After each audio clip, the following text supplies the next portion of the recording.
here's a guy who's on a little vacation, but he's joining us anyway because he's so addicted to talking to us each week and it's so cool. It's Kevin Richards with our tech news. Kevin, of course, president, CEO of Ventura Web Design. Hey, Kevin, how you doing? Hey, good morning, Alan. Always working, always working. I know. And, coming to you from an undisclosed location, but I can say it's a little bit more tropical than Las Vegas. Well, it's a lot more tropical. It's a little more closer to that big body of water out there. We won't say which body of water, though. So there's a very large body of water close. I will confirm that. All right. So, I thank you very much for joining us. Let's talk a little bit about Uber. Since you and I have talked a lot, and it is a huge issue. They claim that they're an app. On the other hand, I did look up their agreements, and they tell you that they're not going to be responsible for squat. I'm going to refer you to somebody, and it's up to you. And even if there's child abuse that goes on by the drivers, we are not responsible for any of this. What kind of nutty stuff is this? Uber, I was out last night, and I heard a bunch of guys. They're all excited. They're talking about getting their Uber driver to come pick them up from where they were at. So, Uber is definitely a very popular product that's out there. I heard you earlier this morning about 6:30 talking about the Uber driver who was, I believe, arrested in Denver. Is that right? That is absolutely correct. So he was caught by the same technology that allowed him to have access to that woman's house. She was picked up at her home, and of course, Uber encourages you to have a good conversation with your passengers and say, "Oh, where are you going? Where are you coming from? What are you doing?" And they actually put that out there as a suggestion to increase your tips that you receive. Uber, the app itself. Be friendly, right? That kind of a thing. Yeah, be friendly, exactly. But the technology also helped identify him as being there. They're pulling cell phone records, they're pulling Uber records. When you're an Uber driver, your phone is always telling Uber where you're at. So the technology in this case was actually a good thing. Well, the technology was a good thing, but the concern then becomes about using Uber when they've had several issues. I mentioned them, if you heard this morning. One was the guy obviously in Denver. We talked about that in December. Driver charged sexually assaulting one of his Chicago passengers. L.A. area driver also an investigation accused of sexual assault in Orlando. A driver arrested charged with battery in September after he allegedly put his hand on a female passenger's shirt. I mean, correct me if I'm wrong, but do you hear of any of these things happening with taxi cab or limo drivers? I mean, do you? Well, I'm the technology advocate, so I'm going to be here and I'm going to defend technology. You also don't hear about those things because maybe that isn't news. Maybe it happens so often that it's not happening. But here's the other thing. There are a lot of other professions where you've got trusted people who end up making very poor choices, violating the law, and ending up being arrested. It happens even to police officers. So you can't look at the actions of a few and determine that the entire technology is not good. I mean, Uber is a very unique product. It allows you from your phone to summon a driver, summon the closest driver, get a response from that driver telling you exactly how far away they are. I mean, it's pretty impressive what this technology actually does for you. I think it's a great idea if they were vetted and operated under the same auspice that the people are expected to operate with for taxis and limos. And I don't agree that it's happening so much that they're not putting in the paper because of taxis and limos. I think if it was happening, it would be huge news, especially here in Las Vegas, where you have so many tourists coming to town. And I think that's what people are concerned about. Listen, I love the idea of competition. I love the idea of what Uber could be. They just refused to operate on the same level playing field. And that's what bothers me. And I like the idea of using apps. By the way, taxi companies are now going to be using apps as well. You'll be able to do the same thing with taxis as you can do with Uber. So it's the app I like. I like it a lot. But I want to make sure that people know, what the potential risks are. Join us on the KDON live line because he's a faraway place is Kevin Richards with the Ventura Web Design with our tech news. Kevin, thanks for being with us. I appreciate it. Oh, I'm always happy to be here with you, Alan. All right. So, Kevin, let's move on. Let's talk about Google because I know their websites, they're trying to make them a little more mobile friendly and everything. What's going on with that? Yeah, so this is a very big deal in the world of websites, especially if you're a small business owner. You need to be paying attention. If you want your website to be coming up in the search results, you need to make sure that it is mobile friendly. And Google has made this abundantly clear. They've been giving these signals for a while now. They're going to do this, and they've now set a deadline, April 21st. If your site is not mobile friendly, it will start showing up lower in the search results when people are searching for things that your website talks How do you about. make it mobile friendly?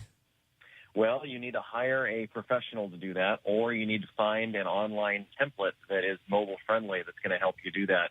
This is definitely a change from the past, where it was very easy to put up a website and it was very easy to have content out there. Now you've got to be a bit more strategic about it. You need to start thinking about different devices. People are accessing your website from their desktop, from their iPad, from their Surface, which is the Microsoft competitor to iPad, Right. from their iPhones, from all different types of screen sizes. That's really the key. When the iPhone first came out, I remember being shown the iPhone, and everybody was so excited. Look, you can pinch and squeeze, and you can see a website, and you can experience it. Well, those days have long gone now. People expect you to be building their experience specifically for them if they're on a mobile device. And it's one of those things where it just takes a lot of design and programming skill to make that happen. All right, but you can do it on your own. Yeah, I know you want people to see a professional, and that's who you guys are, but it can be done on your own, but you have to go through a process. Well, just like, learning the coding to put together a website, you can learn the coding to put together what's called a responsive web design. And you can go to the Google Webmasters blog. They'll talk to you about the technology there. You'll want to go to Google and search for how to make my site mobile friendly. Google will give you the answers there. But, definitely there's a lot to think about when you're putting together cross-browser compatible websites today. All right. It sounds like Greek to me, but okay. That's why I go to you, because you understand Greek, and I didn't. If you're a small business owner, you've got so many things to worry about during the day, and dealing with customers, dealing with vendors. At some point you should really find a professional who's really good at what they do, so you can stay focused on what you do well. All right. And by the way, you guys did post my interview with Elliot Mintz at allenstock.com, and you can read that. You can listen to that by going to allenstock.com. And also, I posted something else, a cartoon called Make Mine Freedom, which was, I think, created in 1948. And what's interesting about that is because what goes on in that cartoon is so relevant today. I can't begin. Go to allenstock.com and just click on to Make Mine Freedom. You got to check that out. Talk to me also about Facebook, because I understand, maybe I'm reading this wrong, but I understand that when even people delete their accounts, Facebook is still tracking these people. Are you serious? That's what information is out there. But what's worse, they're saying, is that even if you don't interact with Facebook at all, if you just go to a website that has a like button on it, they are saying that Facebook places tracking technology onto your computer and then suddenly starts displaying advertising to you and tracking you as an individual, even though you have not interacted with Facebook on purpose. And one of the concerns about Facebook is that you have to jump through so many hoops to identify what privacy policies and what privacy settings you want to have in place to protect you and your information. Now the people are upset because they're not even choosing to go to Facebook.com, and they're still being tracked and being part of that ecosystem. And how does that work then? Well, if you go to, I'm not saying this is necessarily true or not, and Facebook certainly says this is not the case. They've invited the people who wrote this study to, have a conversation with them and learn what they call to be the true facts of the situation. But the authors have not followed up on that offer. But basically the concept is when you go to a website and the Facebook like button is on that page, yes, that technology at the same time could be dropping a cookie onto your computer or your device. It captures who you are and what your address. Well, it doesn't necessarily capture who you are, but what it does is it creates a unique identifier for you, so that it follows you around and says, well, Alan looked at a couple political websites, so maybe he's interested in political news. So when there's a snippet on a web page that says, display Facebook advertising in this spot, that's where Facebook would make the determination to show you something related to political news. I noticed that on Facebook recently they changed where it will like and something. There are like three choices, and they've changed the layout a little bit and some of the postings. Oh yeah, you can. They're always testing things over at Facebook. That's kind of the mantra, to be testing new things and trying out new things to stay relevant.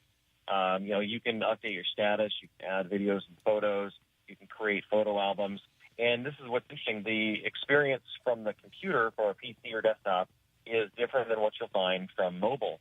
And you have different options on different devices. So there's always something new to be trying out. And I think we talked about this before. In addition to your update status, you can also kind of indicate what you're doing, how you're feeling, what you're watching, what you're eating, what you're drinking, where you're traveling to. And it's very interesting because if you use those pieces of technology that Facebook has made easy for you, it also makes it much easier for Facebook to figure out what you're doing, to understand your content, and then further advertise to you.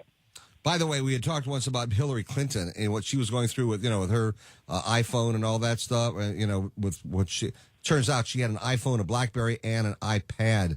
So it wasn't just one device she was using. She was using multiple devices, as it turns out. I'm trying to follow this from a technological point of view. That's why I bring that up.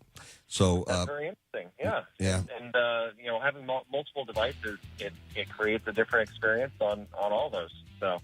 All right. Well, I'll let you look up more about that. We can chat about that next week. In the meantime, thanks so much for being with us. Have a great weekend. Happy Easter to you and your family. And we'll do it again next week with you in studio this time.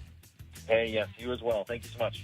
Kevin Richards with Ventura Web Design joining us. He's the president and CEO. You want to find out more about Ventura Web Design, go to alanstock.com. On the right-hand side of the page, the little Ventura Web Design logo. Click onto that, and you'll be able to access him as well as Ventura Web Design,